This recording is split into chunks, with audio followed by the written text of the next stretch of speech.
facile autant qu'elle a recherché des choses sur Internet. Par contre, je pense que l'image qui sera la plus révélatrice de ce que je pense être, c'est qui va bientôt être projetée tout à l'heure.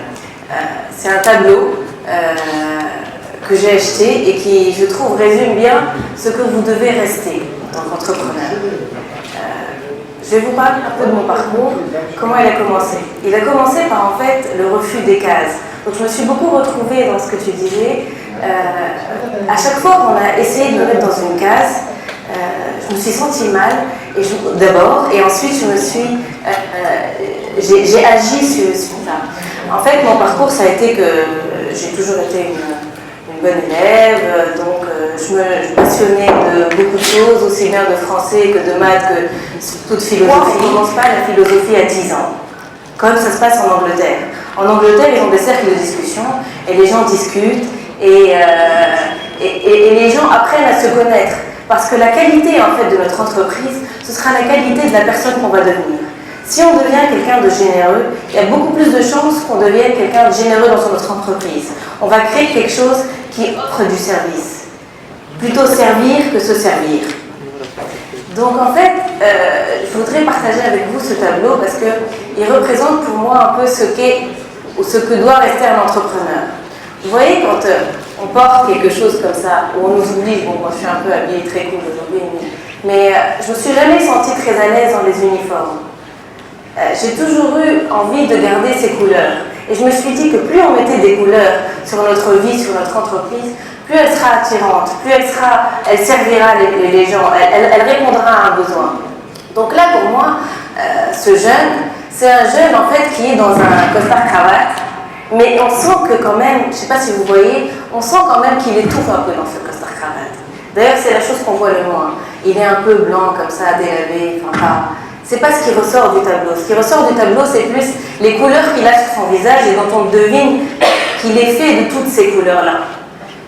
Quand on était petit, on s'amusait à dessiner, à colorier, à faire des choses, à inventer, à innover. On était les meilleurs entrepreneurs quand on avait 5 ans. Parce qu'on crée. Aujourd'hui, qu'est-ce qu'on crée? Qu'est-ce qu'on vous encourage à créer? On vous encourage à ne pas créer.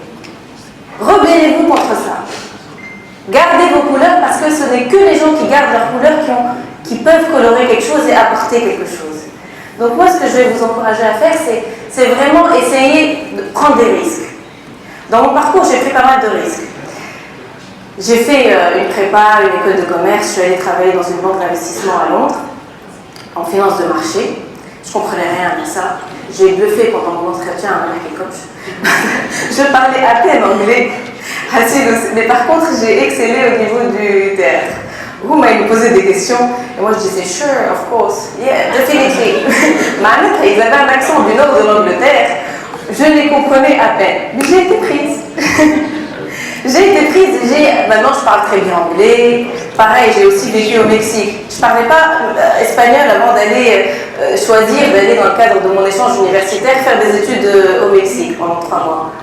Je ne parlais pas espagnol. J'ai dit que la meilleure des choses pour apprendre l'espagnol, c'était d'aller là-bas. J'ai convaincu mon prof, j'ai fait des cours en espagnol, je me suis débrouillée. Il faut y aller, il faut se lancer, parce qu'il n'y a que quand on y va qu'on sait ce qu'on va avoir, ce qu'on va développer, ce qu'on va trouver, qui on va rencontrer.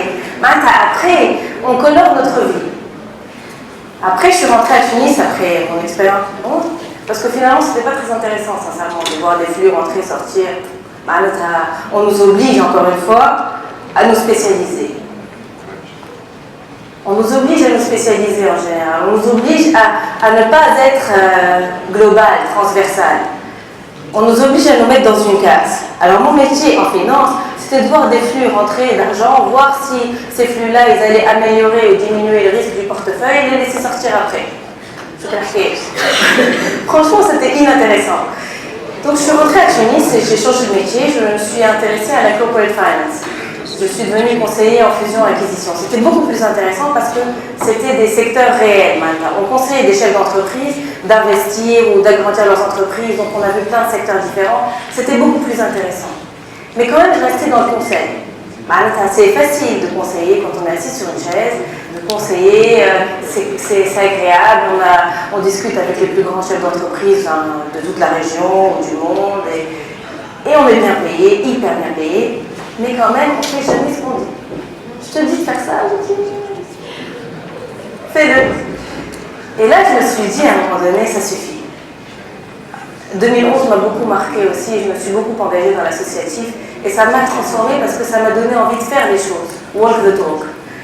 Donc, aujourd'hui, mon salaire est divisé par 3. Mais je m'en fous. Pourquoi? Parce que ce que j'avais envie de faire, c'était... J'ai rejoint l'entreprise familiale. Ce que j'avais envie de faire, c'était vraiment de participer et de faire. Avant de rentrer dans l'entreprise familiale, je suis quand même allée leur demander, parce que j'avais le choix de faire autre chose. Je suis allée leur demander, est-ce que vous auriez besoin de moi? Est-ce qu'il y a un besoin maintenant pour que je rejoigne? Je ne veux pas être un fardeau, parce que je peux aller créer autre chose, je peux aller travailler ailleurs, je peux rentrer dans un organisme international. C'est nous qui nous laissons nos opportunités ouvertes, et c'est à nous de les créer. Ils m'ont dit, écoute, soit tu viens dans l'entreprise, soit on se prépare à la vente. On va aller à la retraite, on se prépare à la vente. Je me suis dit, ça m'intéresse. Ça m'intéresse de reprendre ton entreprise, ça m'intéresse de la développer, ça m'intéresse de comprendre comment ça fonctionne, de passer de l'autre côté, de passer du salarié à quelqu'un qui va essayer de motiver une équipe, de créer quelque chose.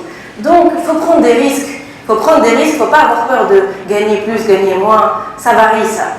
Plus vous constituez et vous remplissez de savoir et de savoir-faire, plus vous allez pouvoir offrir et développer. Le reste, ça vient. Ça vient. L'argent, ça vient. C'est pas l'objectif. Mais gardez vos couleurs et vous pourrez aller très loin. Merci.